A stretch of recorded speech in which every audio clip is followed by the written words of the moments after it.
this video, we will discuss the so-called best evidence rule. The best way to understand the best evidence rule is to stop calling it the best evidence rule. Federal Rule of Evidence 1002 calls it requirement of the original. And you can also think about it as use the document to prove what's in the document. So for example, let's say Penelope is suing David for breaking a contract. Specifically, Penelope thinks David broke that part of a contract which said that David would sell her a 2014 red sports car. Okay, so now we're at trial and Penelope's lawyer asks her, what did the contract say? Well, Penelope plans to say, hey, the contract said that David promises to sell me a red sports car. But come back a second.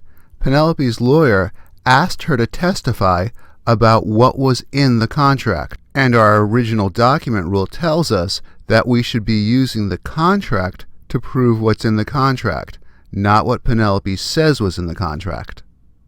Now, although this is called the original document rule, photocopies are usually just fine.